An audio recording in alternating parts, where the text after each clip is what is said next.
So this is the 08:55 hours GMT edition, part A of the Baby Angel Geronimo editions of the Khoodeelaar television channel, being broadcast only on the internet on Friday, 14th of July 2023. Not on terrestrial, not on satellite, not on the cable platforms.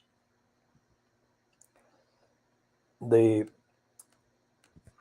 extraordinary thing is that Boris Johnson has been quiet about his lying in the last 2 weeks. Until yesterday, he let on that his password or passcode to his WhatsApp account he has forgotten.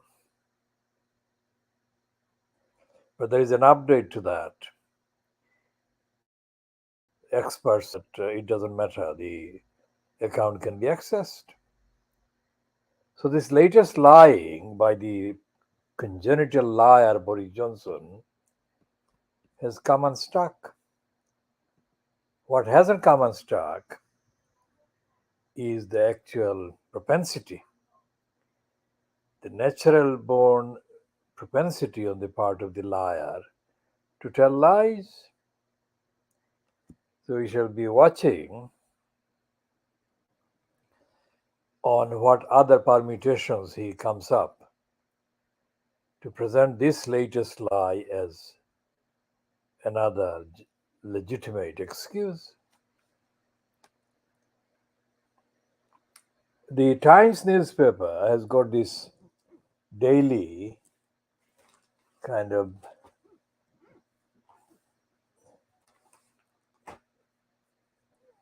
notes about people that are supposedly worthy of being mentioned as they arrive at a certain age.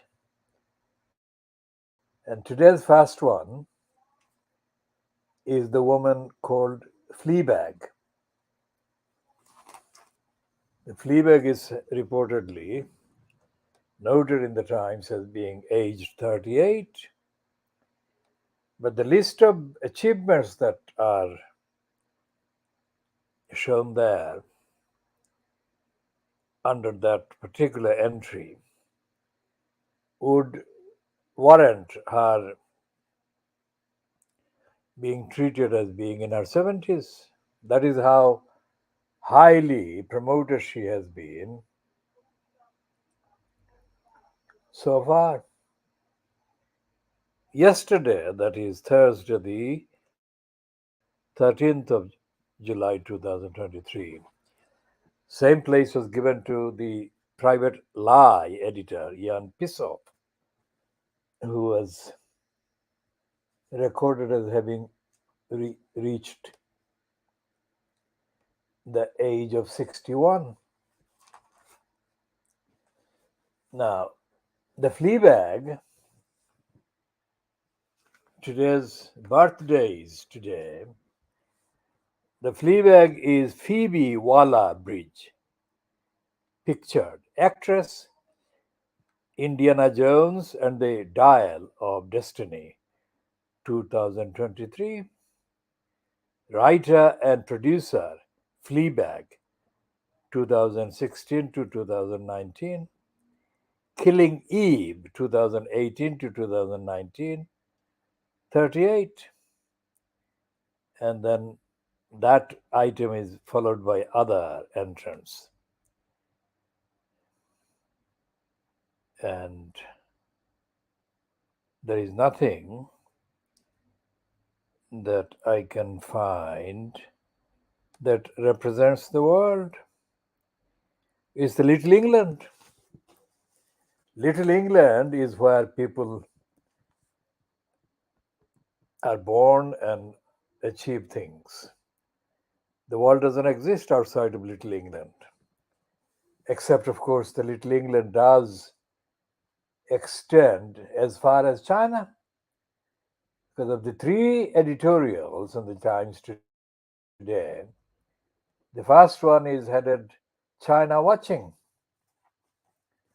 which is a continuation of the news features, both in the Times and elsewhere, saying that China has almost captured the British securities,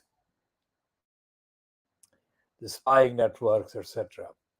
It's saying Beijing is attempting to infiltrate key British industries and infrastructure in operations that are as dangerous to security as open spying.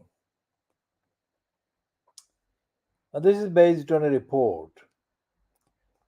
And the first paragraph reads: the scale of Chinese spying in Britain is breathtaking. A long delayed and comprehensive report by the Intelligence and Security Committee says China is aggressively and prolifically targeting almost every sector of the economy, including British industries, the energy sector, the civil service, research institutes, and especially universities. Chinese research students, some with direct connections to Chinese armed forces, are monitoring, copying, and passing back sensitive cutting edge research on a daily basis with the knowing confidence. Sorry, I read that again. Chinese research students, some with direct connections to China's armed forces, are monitoring, copying, and passing back sensitive cutting edge research on a daily basis with the knowing connivance of universities that turn a blind eye because of the vast sums of money they can earn from overseas tuition fees. There have been plenty of warnings that British universities are behaving recklessly and endangering national security by legitimizing what amounts to spying. More than 140,000 Chinese students are now studying here, and some universities rely on China for a quarter of their income. Some 42 have links with Chinese institutions connected to the repression of the Uyghurs, espionage, and nuclear research, while 21 top universities are partnered with what the government has called very high risk Chinese institutions. These risks have long been flagged up. What the committee lays bare is the scale of Chinese penetration of all the sectors of the economy and Britain's naivety and insequence. Without a decisive action, we are on a trajectory for the nightmare scenario where China steals blueprints, sets standards, and builds products, exerting political and economic influence at every step. Sir Julian Lewis, the committee chairman, said, the government has retreated a long way from the Cameron era policy of encouraging as much Chinese investment as possible.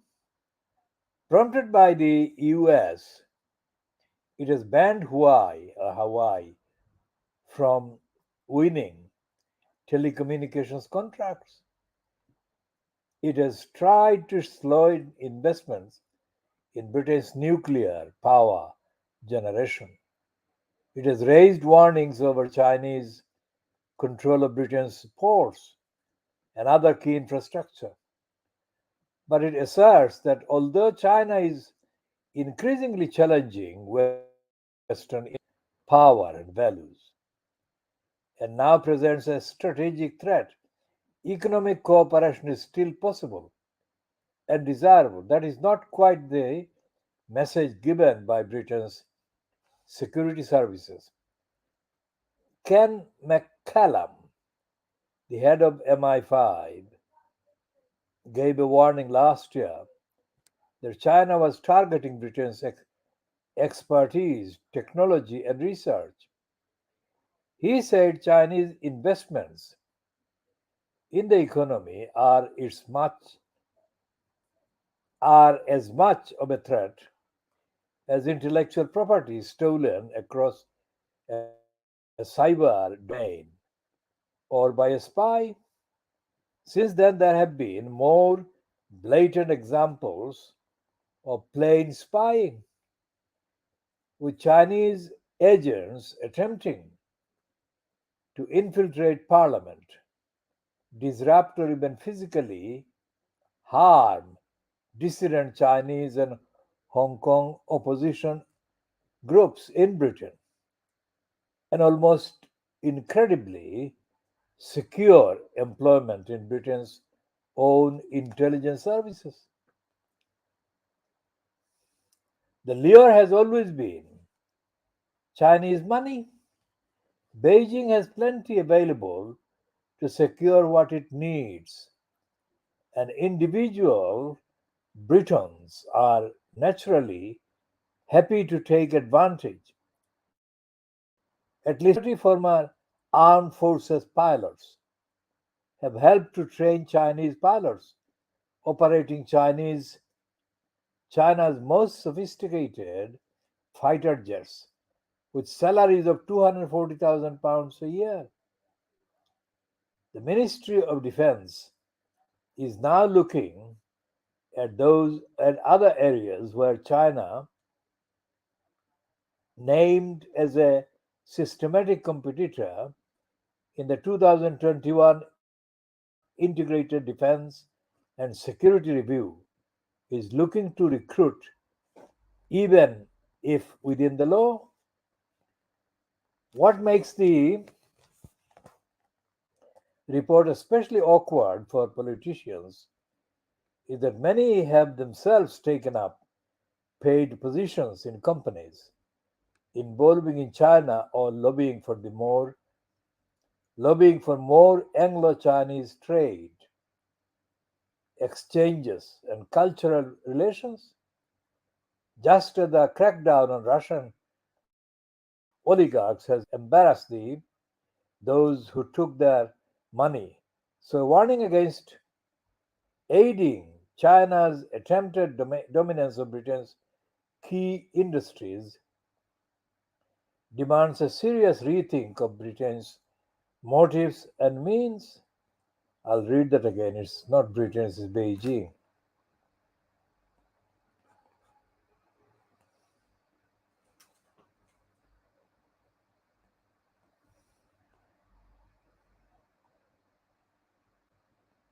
Just as the crackdown on Russian oligarchs has embarrassed those who took their money, so a warning against aiding China's attempted dominance of Britain's key industries demands a serious rethink of Beijing's motives and means. Vice chancellors should take immediate note. So too must the rest of Britain. Now, this is a pathetic conclusion. What is the point of vice chancellors taking notes? As I have been saying, especially the role of the British universities quite apart from this Chinese dimension, as prostitutes and corruptors is and has been allowed to fester for too long. And the London Borough of Tower Hamlets, the east end of London, and the Bangladeshis in the east end of London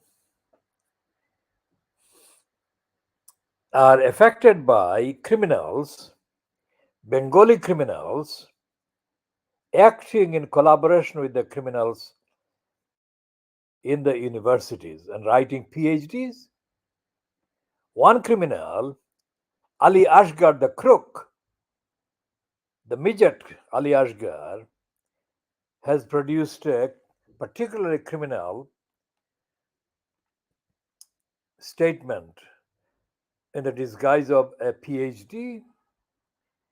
Because of the length of time it will take to actually diagnose the key parts of the criminality, we shall be devoting a special series on the diagnosis and exposition of the crimes committed by Ali Asghar, the Bengali midget.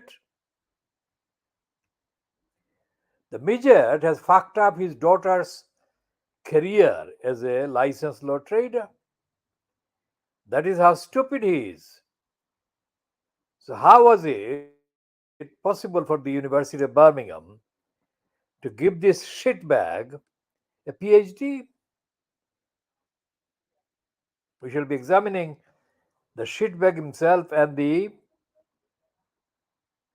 colluders, Sylheti backgrounded colluders, criminal boys, in the extended examination that I have just outlined.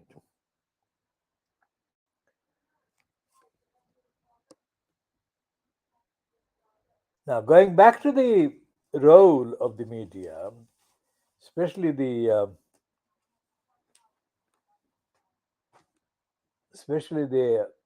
role of the Times and the Scum about the BBC. Now, remember what the BBC's coverage in the Scum is about. It's not about particularly Hugh Edwards. It is about any excuse or pretext that Dirty Digger Rupert Murdoch can find to present the BBC as essentially discreditable. Now, we say, on the basis of the evidence of the BBC, that the BBC is a racist organization, it's a corrupt organization, and it has been racist and corrupt right from the beginning in the 1920s. Having said that, the idea that a semi independent broadcaster or media outlet should be allowed to operate is much more preferable than the idea of the Scum and the Dirty Digger Murdoch and his crew across the Atlantic in the USA, representing the claim that they represent the truth. Everything about Pierce Moron, who has sold his soul to Dirty Digger Murdoch, who has given him millions of pounds. And Pierce Moron has used his wife, Celia Walden, to lure Rupert Murdoch to the trap for the rehabilitation of the highly discredited Pierce Moron, who was sacked by the ITV outfit, who was sacked because the ITV outfit itself would not have survived had Pierce Moran been allowed to remain on the Good Morning Britain program. Unprecedented high number of individuals complained against Pierce Moran's persistent poisonous attacks on Meghan Markle and through her Harry Windsor.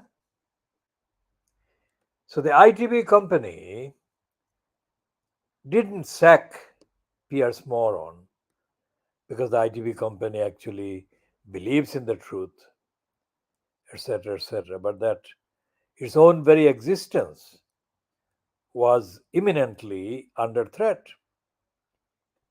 So the only way to survive and avert that threat was to give the sack to the moron. Now I say about Celia Walton.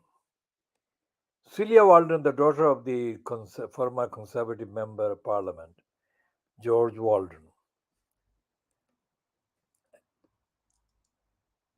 went to town, let's say, and a number of steps to attract attention to her sexuality and how Pierce Moran was attracted to her sexual body or attractive body, and so on. So we don't know to what extent Celia Walton was used as a trap for Murdoch to succumb and offer Pierce Moran the multi-million pound platform. But having said all of that, Pierce Moran will not ever recover from the baggage and the legacy of lies and corruption and racism and criminality that he is part of.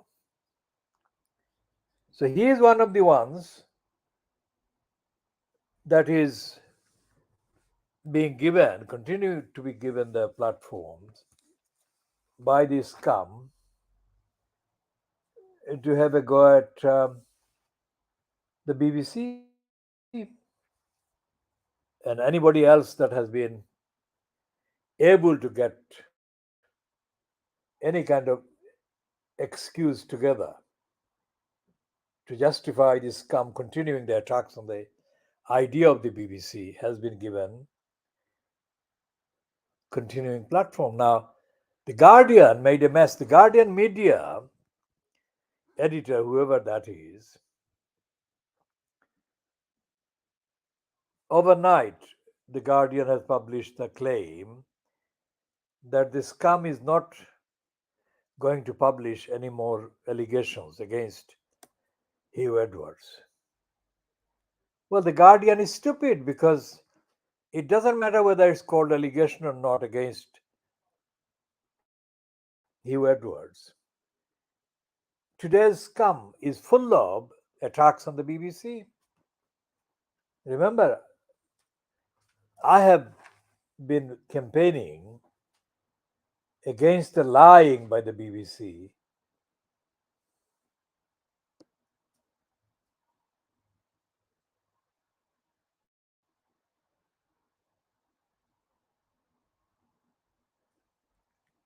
And despite the fact that I continue to campaign against the lying of the BBC and others, I have to also note the lies by the others who attack the BBC for their own purposes, which is what I am doing now.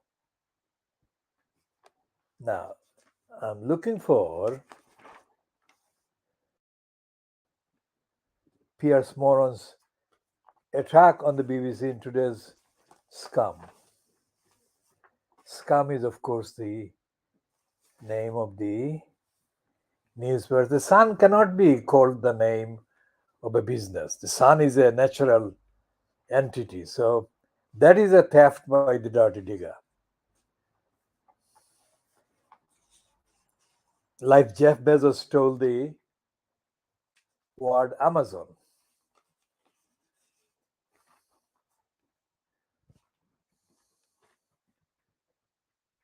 So there is this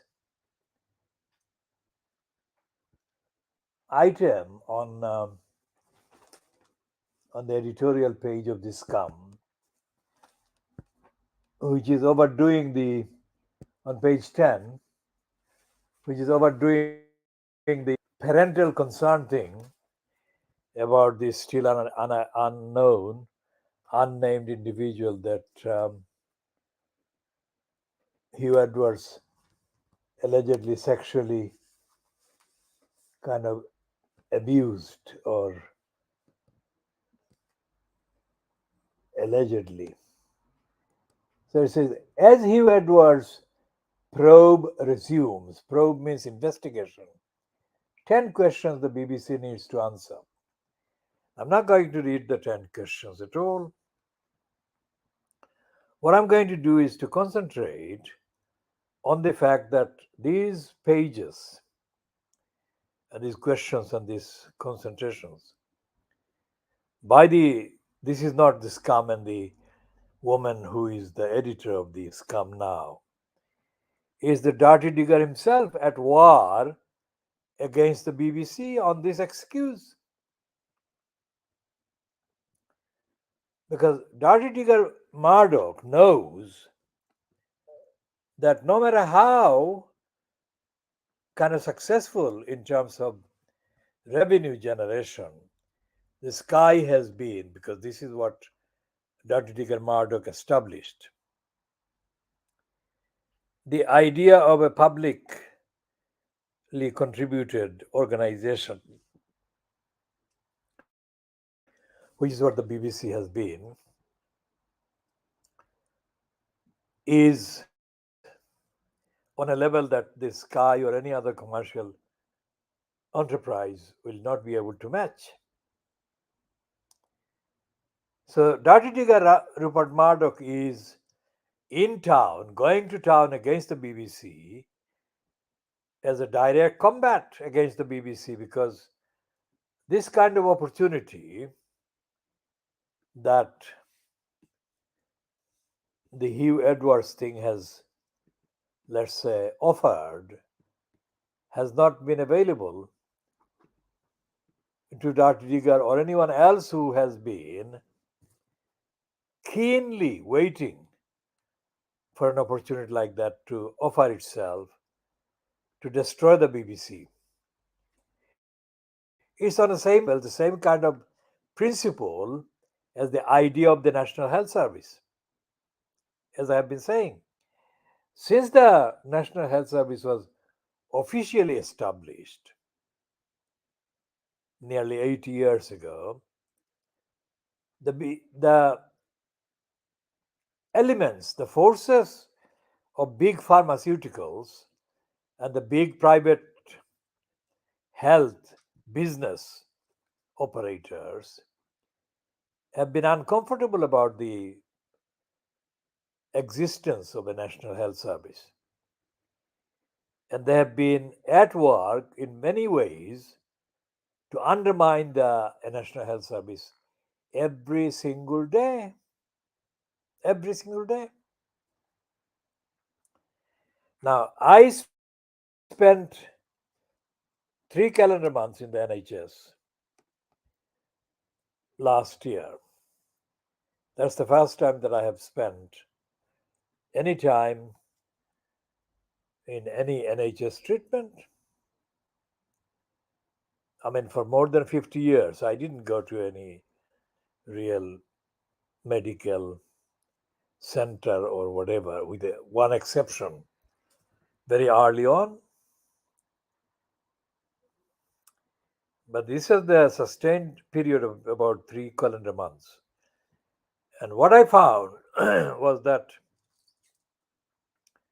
quite apart from the issue of pay, etc., the National Health Service internally is fucked up.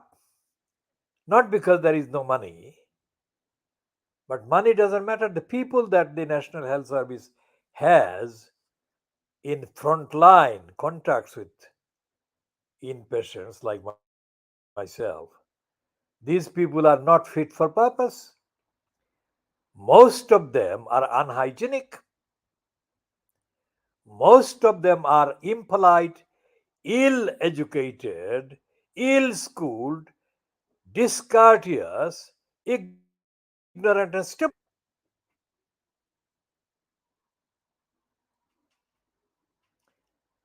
Secondly, the so called consultants, I mean, my experience I'm talking about, not others' experience. The consultants do a tour almost every day of the 5 days of the week, I think. And what they do, they come into the ward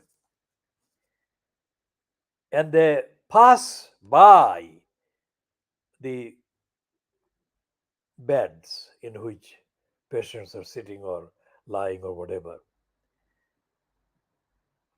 And they spend as little as possible. 95% of the time, you cannot understand what the hell they're saying. So, the sound quality is absolutely absent, and there is no interaction.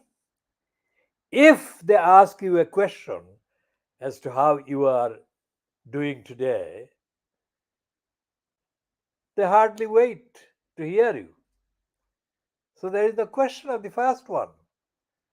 So there is no question of the follow up. And all the coverage by the mainstream so called Guardian or whatever they claim to be believers in the NHS, they're completely absent from the reality of what is actually going on. As I have said, nothing to do with the money. Even if the money was raised and these people are paid higher amounts, if they are discourteous, ignorant, stupid, ill schooled, ill trained, money would not make any difference. And there doesn't seem to be any platform for accountability. Who do the patients or the people who are supposed to be the main people for whose care the NHS exists? Where do people go to make and register any of the concerns? There is no idea.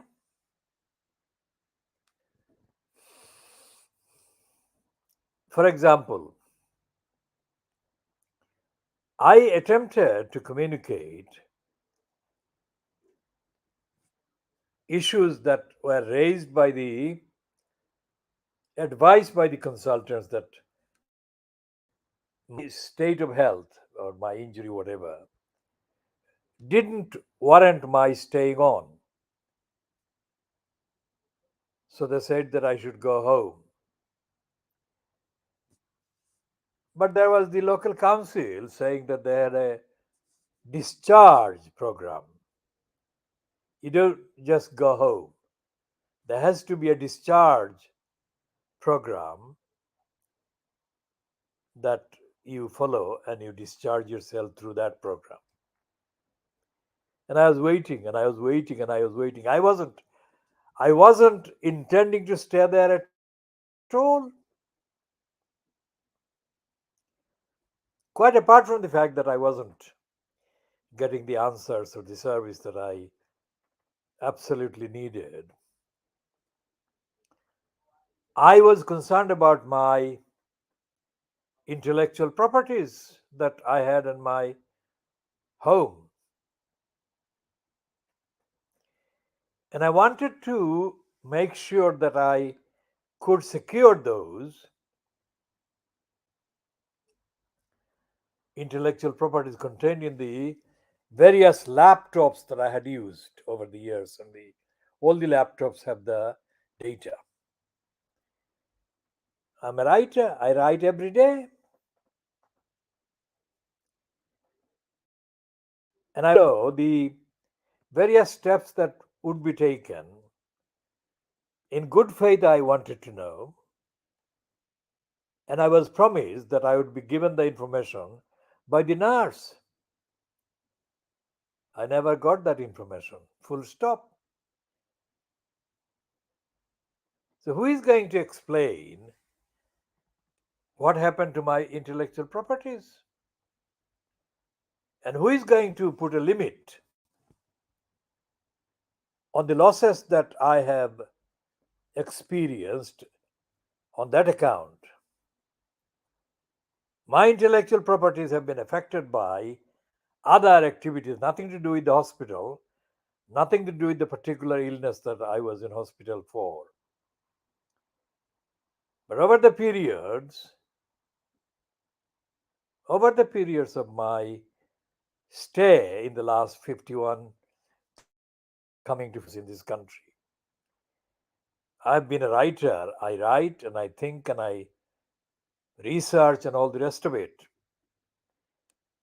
I'm a writer like nobody else. That is to say, I have written continuously every day.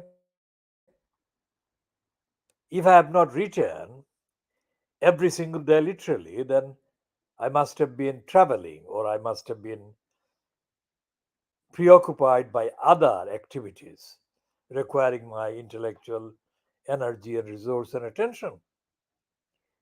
But especially when I'm not doing any of those other things, I have been writing,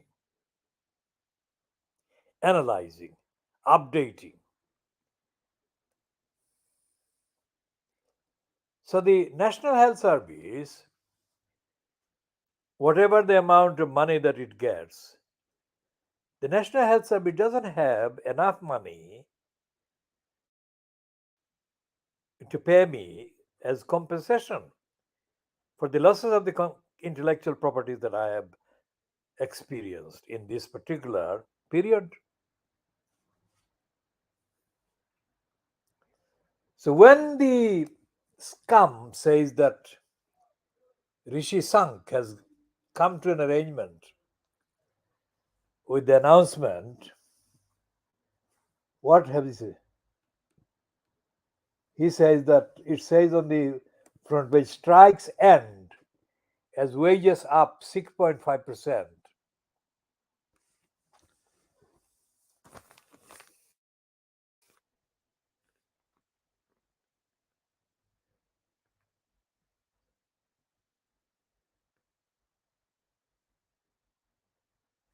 So the offer of 6 and 6.5% is being treated differently by the school teachers and by the junior doctors. Whatever the amount, if put together, that money will not be enough to compensate me for the losses that I have been caused. Because in a short period of few days, while I was being processed as a kind of undergoing discharge from hospital, that's a bureaucratic kind of thing. It's more bureaucratic than anything to do with caring.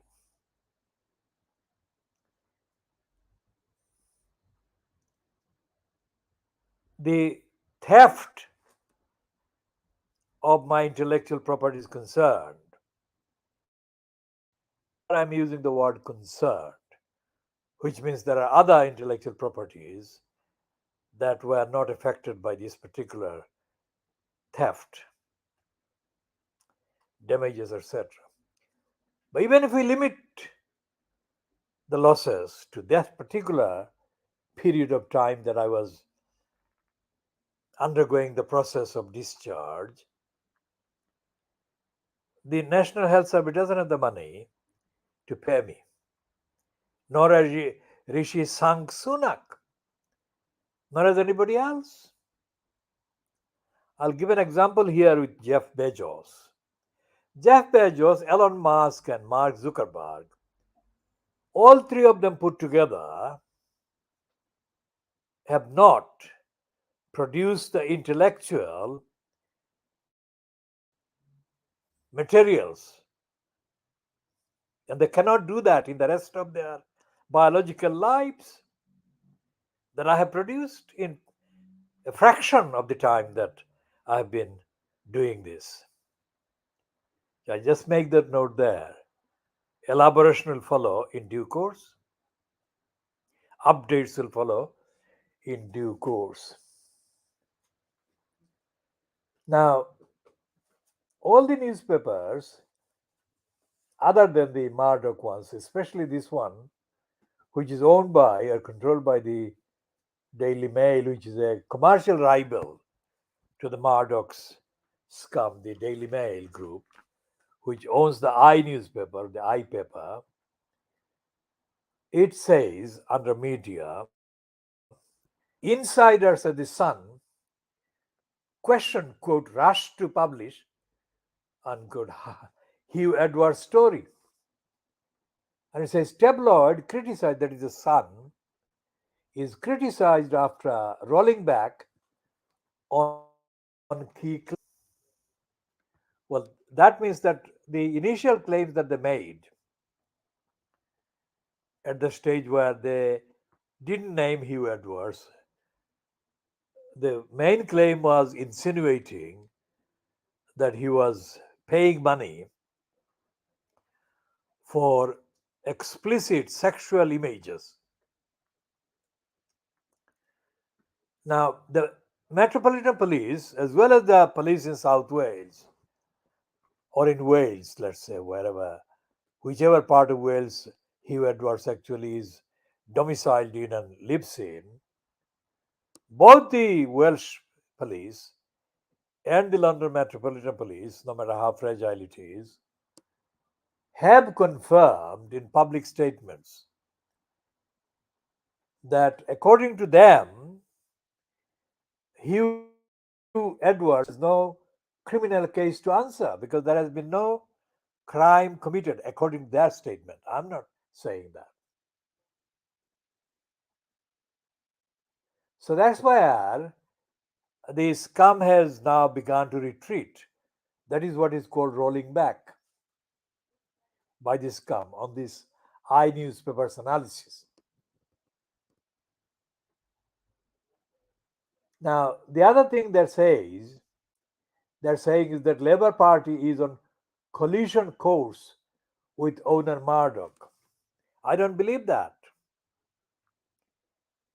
because that may be a handy, kind of attractive, provocative, attention seeking, attention grabbing, attention generating heading.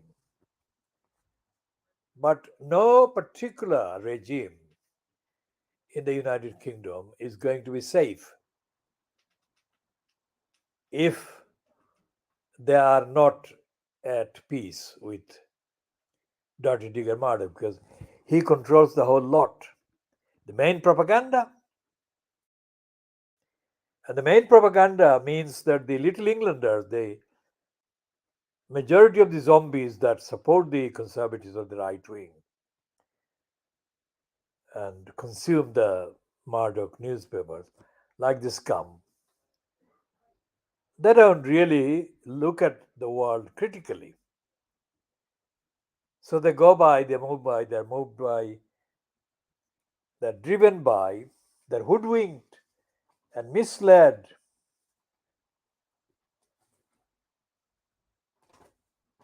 by headlines, attractive headlines, and the naked body, of course, of the women. Now, or sexual images. So, what is happening with the scum, despite the fact that they say that it is now, which is being repeated in kind by the I newspaper's version, that the scum is no longer publishing new allegations. That may be the case, but on the two-page spread on the inside of today's scum, pages 8 and 9, It says parents' pain amid BBC scandal. Now, if they are not publishing new allegations, what are the meaning by the phrase BBC scandal? So they're being dishonest. And they're saying the heartbroken family whose cries for help were ignored. What they're saying is that the BBC ignored the BBC ignored the mother until the last 48 hours. They have not been really using the word parents. They've been using the mother. So now they have edited the actual description and united the two parents. Heartbroken family whose cries for help were ignored, and agony of a loving mother. They're still leading on capitalizing, weaponizing the concept of mother. There's an emotional. So that's pages 8 and 9. On the page 10, as I said earlier, there is a whole editorial, the full Sun editorial devoted against the BBC. And then there are 10 questions the BBC needs to answer. So they may have said that they are not publishing any new allegations, but they are not stopping attacks on the idea of the BBC. And although they have not said on the headlines that the BBC are liars, I know that they're liars, but the Sun is as dishonest and as lying as, in my view, the BBC is. But the BBC's liars, according to the Sun, is not the same thing as BBC lying, according to the objective evidence that I have on which I have based the BBC's lying. For example, Emily Might lies. I call her Emily Mate lies. I call her Emily Mate lies. And she is a liar. Again, on Emily Mate lies lying, I shall be elaborating on in extent of this broadcast in due course, not necessarily today or in the foreseeable future, but in due course. So the Sun is not letting go of the BBC. The Sun is latched on to the BBC idea, the idea on really destroying the BBC's credibility. But anyone who observes the British media intelligently and ethically and morally and factually, objectively, would know that as compared with the contents, the lines, the editorial lines, and the narrative, the agenda followed by the Dirty Digging Murdoch, the output of the BBC is less corrupt, less racist, less biased, let's say. I think I cannot be fairer than that. As I said, I became a student, that is, one who systematically studies, not following a course at a college or something. I became a student of the British media late 1950s, and I became a student of the broadcast media in the 1960s when I was able to access the BBC, what used to be called the BBC World Service. I was abroad and examining examining the contents of the BBC as broadcast on the World Service about Britain and the British attitude about the world, I can say that the BBC World Service was broadcasting as based on a patriotic, British imperialistic, racist agenda.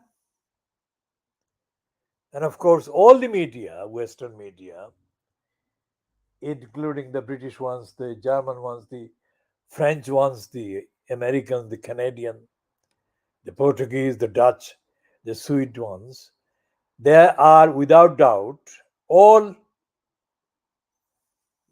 supporters of the Crusader agenda against Muslims. So that goes without saying. On top of that, the BBC World Service in the 1960s was broadcasting lies against Muslims.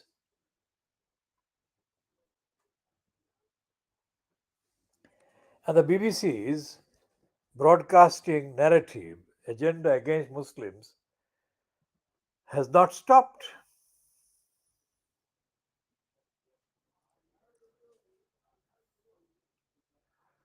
So, what is the agenda that Murdoch is following this week, currently? Murdoch is to keep his British Empire active. He knows, as anyone else, that the Conservatives are now so discredited, even by their own standards, that many of the Conservatives are openly preparing to stop being electoral politicians at the next election. So there has to be change somehow, whether it's the change by the appearance of a majority, non-conservative majority, whether it's a coalition or not. It cannot be predicted, at least I cannot predict. Whatever is going to be the composition of the UK government, Murdoch wants to have a firm say in that.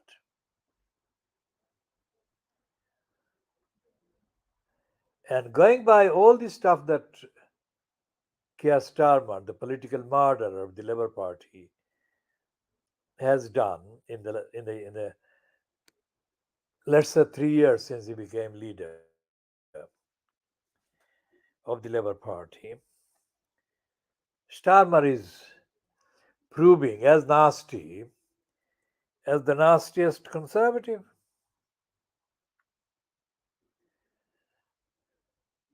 So Murdoch wants to be in control of the propaganda operation that actually controls, has the influence on whoever or whatever is the shape of the government in the United Kingdom after an election, whenever that happens.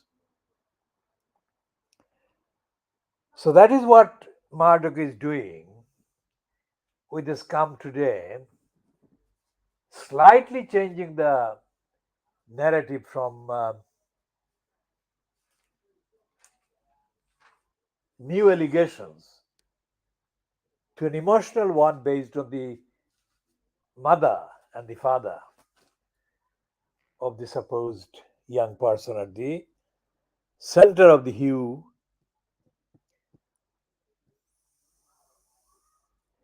Edwards communications.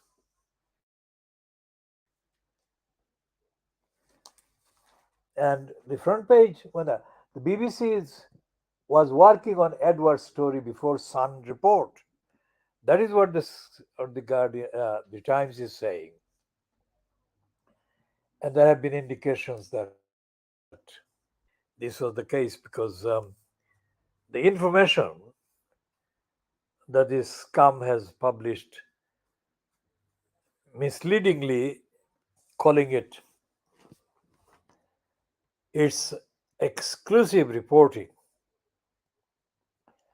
The information has been made available to others, especially within the news room of the BBC, including, of course, a BBC News person, Victoria Derbyshire. And the fact that the issue of Hugh Edwards was allowed to be exploited by the Scum and Murdoch proves the deeply unfit for purpose bureaucracy at the center of the BBC. I'm distinguishing that bureaucracy from the news operations of the BBC. For example, going back to Jimmy Savile, the Newsnight program had done a correct investigation into Jimmy Savile, but the Newsnight findings on Jimmy Savile were suppressed by the BBC bureaucracy. Because if the Newsnight report were published, then Jimmy Savile would not have got away. He would have been alive and would have been held to account, at least to account for some of his sexual abuses of people. But the fact that the BBC suppressed the Newsnight investigation only became known long after Savile died.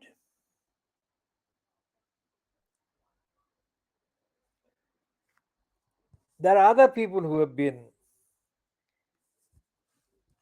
morally compromised, other people that have held BBC positions. And I'm not talking about just the BBC's recent chairman, Sharp. Sharp worked as a financial prostitute for Boris Johnson, because Sharp procure is a prostitution related English language word, procured a financial reference to suit the greed and corruption, forever unending corruption of Boris Johnson,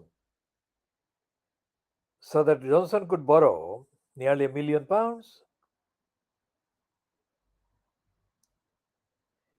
by citing or showing financial kind of credibility that he personally didn't have.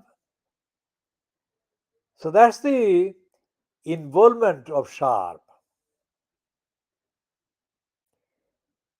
who was then in return for his prostitute work for Boris Johnson.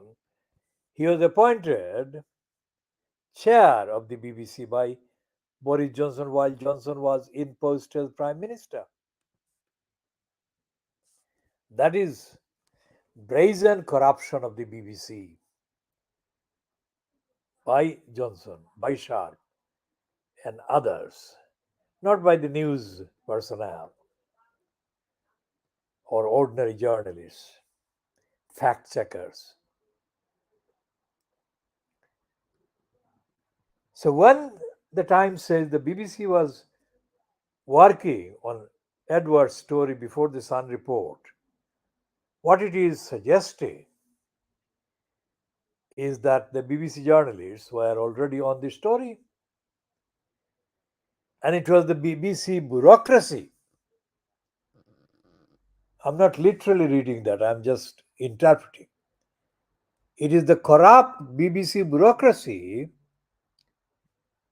that stood in the way. Otherwise, this whole episode featuring the BBC as an organization that allows workplace sexual abuse, etc., would have been and should have been avoided. The BBC doesn't do that. The bureaucracy doesn't do that.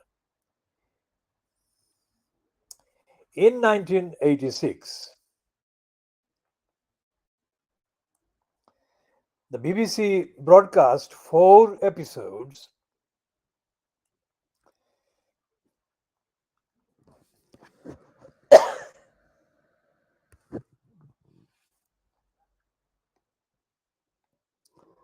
of a racist, anti-Muslim, corrupt series written by Freak Dondi. Freak Dondi is an Indian of fire worshipping background. That racist scum has benefited by exploiting the Bangladeshis of East London, like he has not benefited by exploiting anybody else.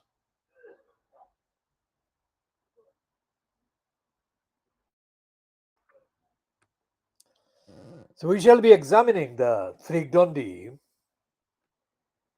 series, King of the Ghetto, in due course. The fact that the BBC did that was not an isolated one. It's a part of the number of assaults that the BBC mounted. One way or the other, it had implications on my work, adverse implications on my work. And that is what the BBC bureaucracy does. Now, the criminals who made private kind of contacts with the BBC bureaucracy by not informing me about the King of the Ghetto came unstuck because they don't have the knowledge and they don't have the morality, they don't have the track record, they don't have the integrity that I have, and they don't have the originality that I have. So without telling me, they made contacts with the BBC bureaucracy and they got nowhere. One of the ones was called, alias is called Vedh Shah, Aminul Haq Vedh Shah. Now, all the Bangladeshis in the United Kingdom now, or have ever been here in the United Kingdom since Bangladesh became a state, have no idea who Vedh Shah was, except me. Vedh Shah was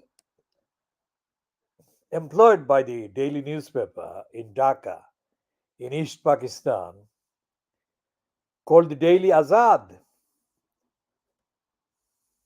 Independence.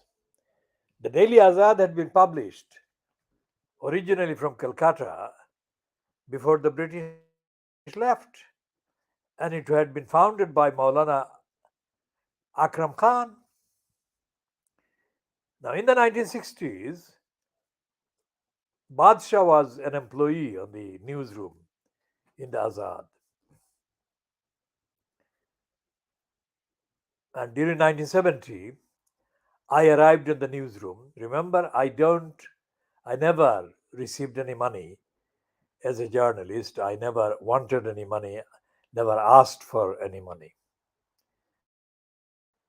For the reason that I would write independently what I knew the truth to be. The Vedh Shah was an employee in the newsroom,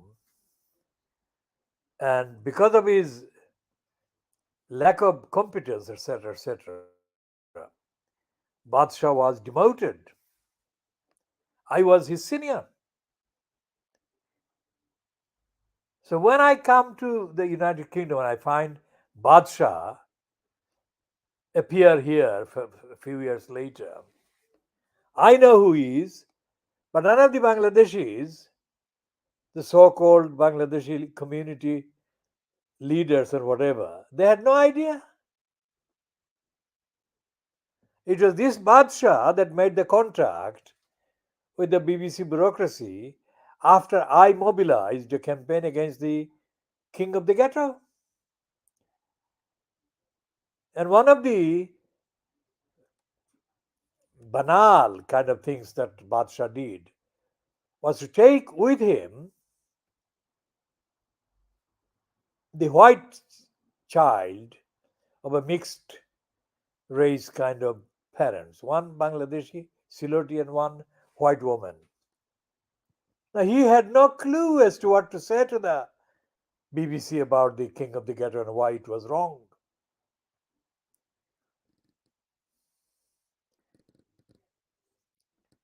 The very excuse that they could go there was based on abusing my campaign. Now, I'm still campaigning. Now, this is how many years has it been? This is 86, decades ago. And I'm still campaigning against the king of the ghettos. As I said, we shall be updating on Freak Dondi and other crooks who have exploited the Bangladeshis like they have not exploited anybody else. The other exploiter, of course, was Dhaka's. The deeply dark, dirty how? The deeply dark, dirty how was the one that was appointed by Trevor Terrible Phillips. Trevor Terrible Phillips was at the London Weekend Television. And when I was doing the campaign against the racist Anne Smelling et al. At the Stratford School in 1992, it was a nationally reported, highly politicized campaign.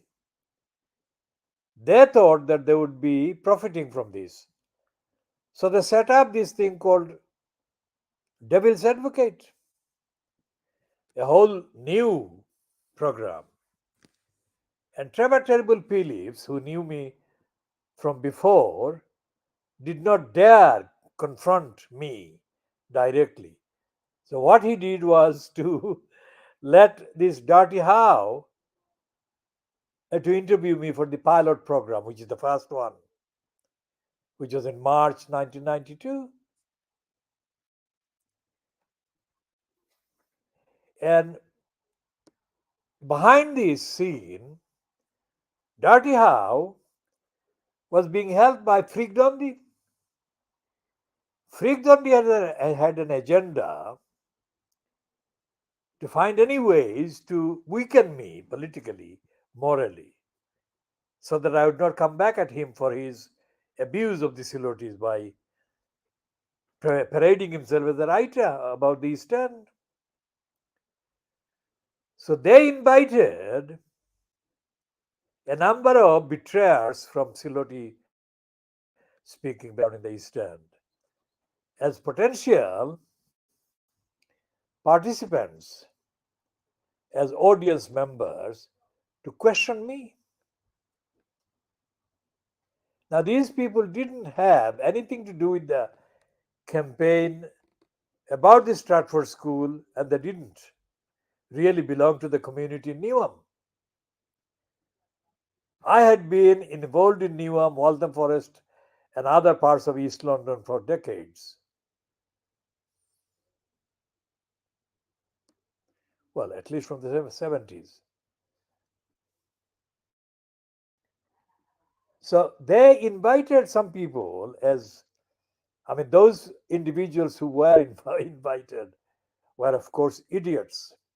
They should not have accepted the invitation because they knew that the campaign against the racists in Stratford School that I was leading and organizing and mobilizing had absolutely nothing to do with the ordinary Bangladeshi population in Hamlets whatsoever.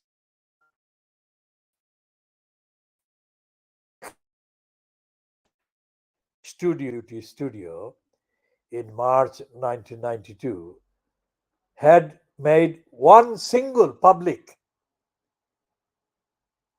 comment about the campaign, which is what they should have done if they claimed any legitimate entitlement to appear to be on a program designed to quiz me. They had not been born to quiz me. They had not been born to quiz me on the politics, the political campaign that I alone had created. So one of them, stupidly, he had no part in that school, but he raised a question, making an allegation that I had caused problems for his child. It's a secondary school known as the Stratford School, which was a grant maintained school at the time, which is now no longer in existence. This idiot said that I had damaged his son's education.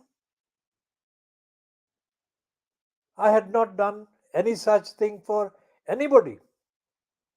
My campaign was about school governors and their entitlements as against the role of the then head teacher Anne Snelling.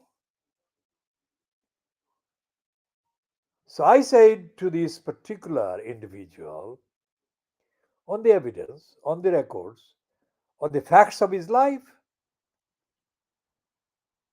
because that is what he had been. And I said, he's a liar, he's a thief and a crook.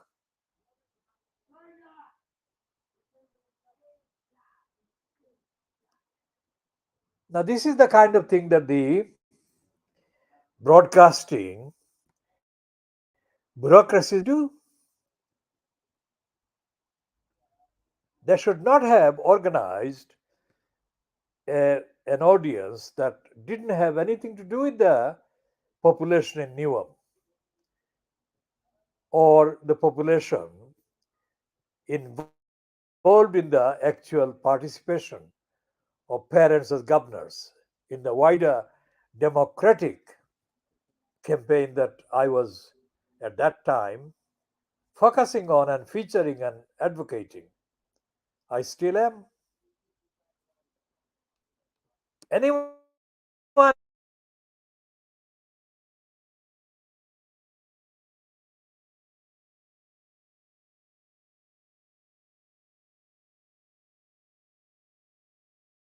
Stratford School was situated physically in Newham, and Tower Hamlets had nothing to do with the Stratford School.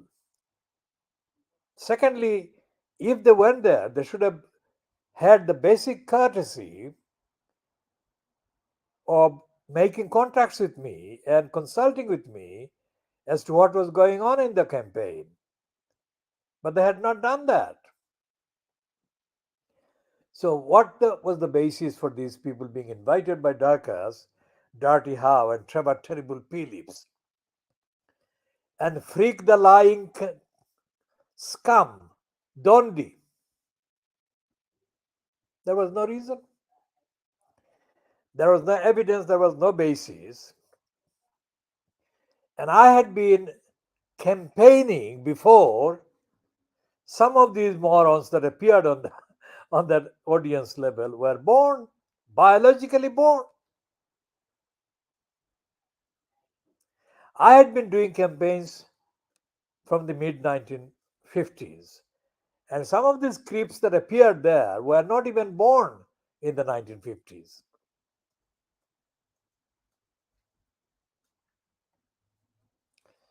So we shall be talking about the BBC and my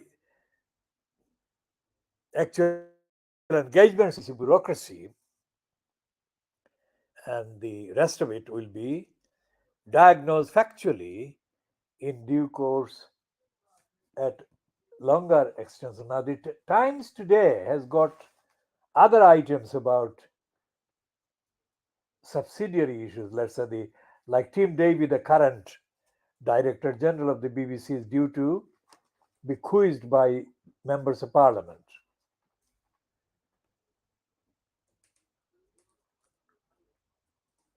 And there is a vacancy of the chair after Richard Sharp was forced to resign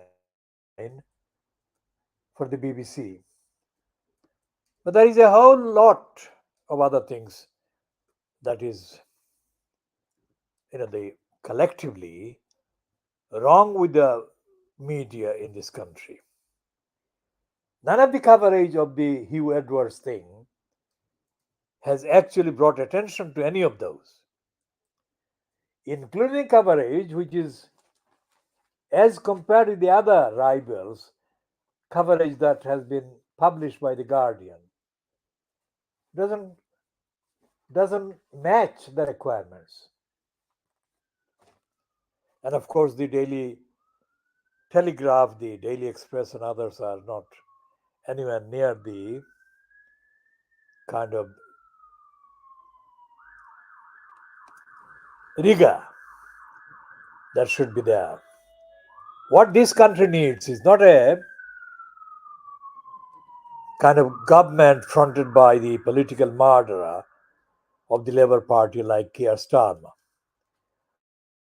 What they needs is rigorous, accountable democratic media, a really accountable judiciary, a really truthful parliament, and a really truthful government.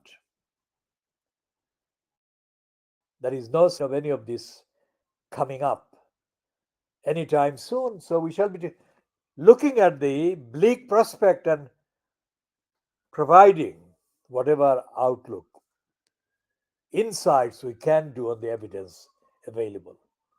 We shall be finishing this one at 1 hour, 17 minutes, a few seconds at 10:09 hours GMT on Friday, 14th of July 2023.